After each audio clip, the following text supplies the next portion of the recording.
E aí pessoal, tudo bom com vocês? Eu sou o professor Ray Lopes, professor de Geografia, e hoje nós falamos aí com os alunos da turma do 9º ano A e B do Colégio Lidírio Ferreira Lima, no distrito de Espantagado, em Queimadas, na Bahia. Bom pessoal, em nossa aula passada nós iniciamos aí a unidade 3, Europa, Diversidade e Integração, né? Comentamos aí alguns aspectos gerais sobre o continente europeu, e hoje nós vamos dar início ao nosso percurso 9, Oriente e Ocidente, uma invenção europeia. Então vou pedir que você pegue o seu livro aí, Expedições Geográficas do 9º ano, abra na página 78 para que a gente possa dar início então à nossa aula de hoje. E não esquece, se você não se inscreveu ainda em nosso canal, se inscreve no canal, clica no sininho para receber as notificações e dá aquele joinha em nosso vídeo. Bom pessoal, começando a nossa aula de hoje, a gente tem aí um questionamento. Europa, continente ou península da Eurásia? Certo? A gente já começa com essa indagação a nossa aula de hoje. Afinal de contas, professor, a Europa é considerada então um continente ou é considerada uma península da Eurásia?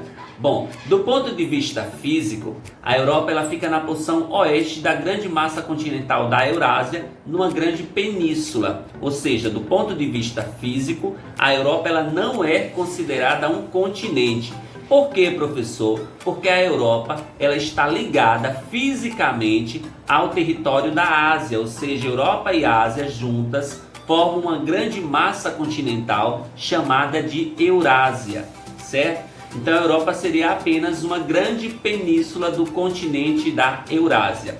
Bom, e o que seria então essa península? Uma península é uma ponta de terra imersa, cercada de água por todos os lados, exceto por um lado que é onde há um continente, que é o caso justamente da Europa, certo? Ela é unida, ela é banhada aí pelo Mar do Norte, ela é banhada pelo Oceano Atlântico, ela é banhada pelo Mar Mediterrâneo, só que na sua parte leste ela está ligada aí ao continente da Ásia.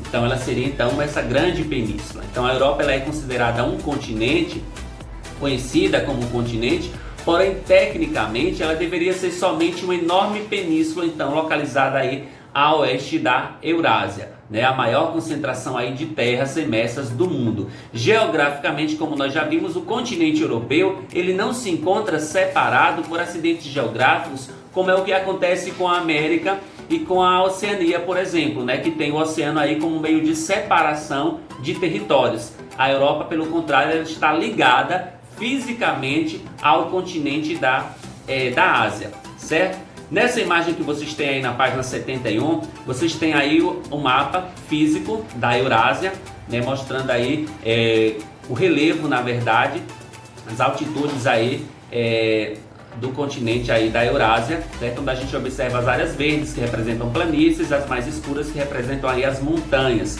E a gente destaca nesse mapa aí a localização aí dos Montes Urais, do Mar Negro, do Mar Cáspio e da Cordilheira de Cáucaso.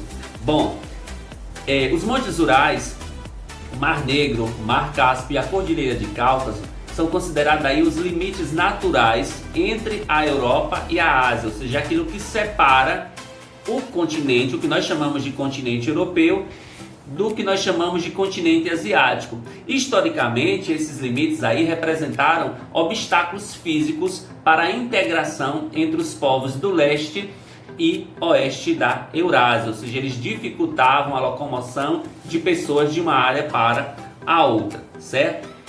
Bom, e aí vocês têm na página 79 a figura 2, a Europa Político aí, 2018, certo? Que mostra aí a localização aí, identificação dos países que compõem aí o continente europeu, esse continente que não tem uma grande extensão territorial, mas que tem uma grande quantidade de países. São aproximadamente 50 países que constituem aí o continente europeu, embora com exceção da Rússia, os demais países têm um território bastante delimitado, pequeno, a exemplo do Vaticano, que é considerado o menor país do mundo, localizado aí dentro da Itália, que é um país aí, também um país europeu. Nós temos Luxemburgo também, que tem uma área territorial pequena, nós temos a Bélgica, Países Baixos, todos os países com uma dimensão territorial pequena, né?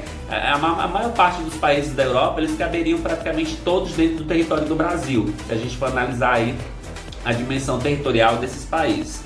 Bom, o que é que a gente percebe? Bom, nós já vimos que do ponto de vista físico, a Europa é considerada uma península. Já do ponto de vista histórico, político e social, a Europa ela é considerada um continente. Por quê, professor? Porque ela tem história, tem política e sociedade diferente da Ásia. Ou seja, as características culturais, históricas e econômicas da Europa são completamente diferentes das características da Ásia e do restante do mundo. Então, por esse motivo, nós estudamos a Europa separadamente da Ásia. E aí ela passa a ser considerada, então, um continente. Então, a Europa ela foi centro de movimentos importantes. Que se desdobraram aí em todo o mundo, como por exemplo a democracia grega, o direito romano, o renascimento cultural e artístico, o capitalismo, a revolução industrial, a revolução francesa, a implantação do socialismo, entre outros acontecimentos históricos que ocorreram no mundo e que tiveram como centros a Europa. Então a Europa é considerada o berço da civilização do mundo. Foi da Europa que saíram os povos que colonizaram a América, que colonizaram a África, que colonizaram parte da Ásia, da Austrália. Então nós temos a Europa, que é considerado aí o velho mundo, como o berço de toda a civilização da humanidade. De lá saíram os povos que colonizaram, que povoaram, que desenvolveram de certa forma, entre aspas, todo o nosso planeta. Então a importância que a Europa tem para o mundo ela é muito grande. Então, historicamente, economicamente, socialmente, culturalmente, ela tem que ser estudada separada. Então, ela só tem de ligamento, na verdade, com a Ásia, o seu território, porque a sua história, a sua cultura, a religião, quando a gente vai analisar todos os aspectos da Europa, a gente vai perceber que ela é completamente diferente da Ásia e de todo o resto do mundo. Então, por esse motivo é que ela é estudada separadamente. E se a gente observar nessa imagem aí, na figura 2 aí, que a gente tem aí a Europa, a política, essa divisão, a gente pode perceber também que existem dois países, dois territórios que estão localizados aí, tanto na Europa quanto na Ásia. Um nós já identificamos e já comentamos aí em aulas anteriores, que é no caso da Rússia. A Rússia ela pertence tem uma parte de terras localizadas na Europa e tem outra parte de terras localizadas na Ásia, né? A Rússia é considerada aí o maior país do mundo em extensão territorial. E na Europa é considerado o maior país da Europa. Então a Rússia europeia é a maior extensão territorial da Europa. Então nós temos aí a Rússia, mas além da Rússia a gente tem também a Turquia, que tem parte do seu território localizado na Europa e a outra parte localizado aí na Ásia. E a gente pode identificar a Turquia aí, se a gente observar esse mapa aí, a gente vai localizar aí a Grécia, localizando a Grécia, logo acima aí do lado esquerdo, do lado direito aí da Grécia, a gente vai ter a localização aí da Turquia, né? Que tem uma parte localizada então na Europa e outra parte da Turquia fica localizada no território asiático, certo?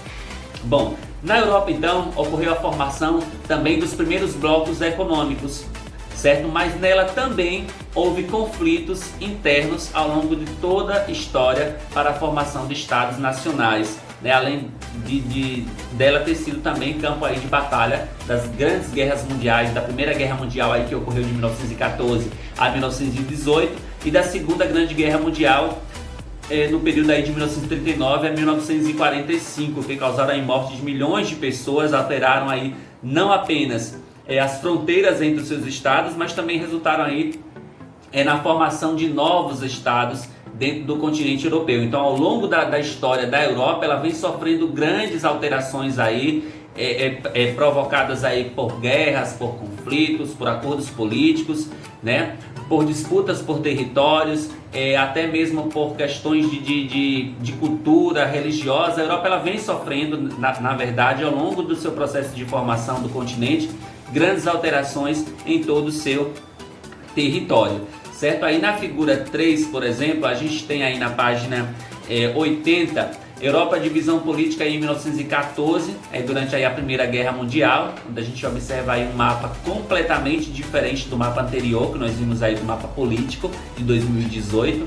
A gente observa aí o Império Russo, observamos aí a Alemanha, o Império Austro-Húngaro, e se a gente for comparar com o mapa anterior, a gente vai notar algumas diferenças, certo? A gente tem outro mapa aí também na figura 4, A Europa a divisão política após aí a Primeira Guerra Mundial, onde a gente já observa que surgiram aí alguns territórios, alguns estados surgiram após a primeira, alguns perderam seus territórios, a exemplo aí da Alemanha, que perdeu parte do seu território, a exemplo aí do que a gente observava aí no Império Russo, que deu surgimento a novos países, o Império Austro-Húngaro também, que desapareceu e deu surgimento a novos territórios. Então a gente observa que durante esse período aí, Primeira Guerra, Segunda Guerra Mundial, ao longo de todo esse processo aí, vários estados eles foram surgindo, os outros foram desaparecendo no continente europeu. Então nós podemos dizer que o mapa da Europa ele é um mapa estável, né? Ele não está ali de certa forma pré-estabelecido que esse será um mapa específico da Europa e que não haverá nenhuma mudança ali. Esses mapas países podem surgir, países podem desaparecer ao longo dos tempos aí, né? Bom, a partir então dessa comparação entre as figuras aí do mapa 2, aí o mapa político da Europa, o 3 que representa aí antes da Primeira Guerra e após a Primeira Guerra Mundial, a gente vai notar que as fronteiras de muitos países europeus eles se alteraram desde o início do século XX praticamente, sobretudo aí na porção central e na parte leste do continente, certo? E no final da Segunda Guerra Mundial, em 1918, por exemplo, a gente teve aí o fim do Império Austro-Húngaro, que a gente já comentou aqui que desapareceu e resultou na formação, por exemplo, desapareceu aí o Império Austro-Húngaro e surgiu aí a Tchecoslováquia, a Áustria, a Hungria, a Iugoslávia e a Polônia. Então um país, um estado deu surgimento aí à formação de 5 estados diferentes. E atualmente as áreas da antiga Tchecoslováquia, por exemplo, corresponde aí à República Tcheca e à Eslováquia, que são agora 2 territórios, certo? Ou seja, essa dissolução ela foi ocorrida com base aí em um acordo estabelecido aí em 1993, certo? E acabou dissolvendo aí a antiga Tchecoslováquia, formando então agora a República Tcheca e a Eslováquia. Então nós temos aí grandes alterações que foram surgindo ao longo dos anos e que contribuíram para a formação do continente europeu. Bom, essa dança de fronteiras que a gente tem na Europa, dos países dos estados europeus, elas continuaram após a Primeira Guerra Mundial, né, como também após a Segunda Guerra Mundial. A Estônia, a Letônia, a Lituânia, elas foram incorporadas à União Soviética em 1940, né, quando nós tivemos aí a criação da União Soviética. E em 1991, com a dissolução da União Soviética, essas 3 repúblicas soviéticas se tornaram estados soberanos, ganharam sua independência, né? Juntamente com Belarus, com a Ucrânia, com a Rússia, com a Moldávia, né? Que faziam parte antes da União Soviética. E que com o desmembramento da União Soviética, com o fim da União Soviética, esses territórios surgiram então como estados independentes. Então a gente percebe que não é algo estável na Europa, então que existe sempre essas alterações de fronteiras, de territórios, novos estados surgindo, alguns desaparecendo, mas outros surgindo em contrapartida. Bom pessoal, a nossa aula de hoje ela fica por aqui. A gente fez basicamente só essa introdução aí sobre a questão aí da Europa ser considerada um continente ou uma península, certo? Falamos um pouco aí da formação do continente europeu. Na próxima aula, né, a gente vai falar sobre a hegemonia europeia e a divisão do mundo em Ocidente e Oriente, ok? Então a nossa aula fica por aqui. Tenham um excelente final de semana e até o nosso próximo encontro. Fiquem com Deus.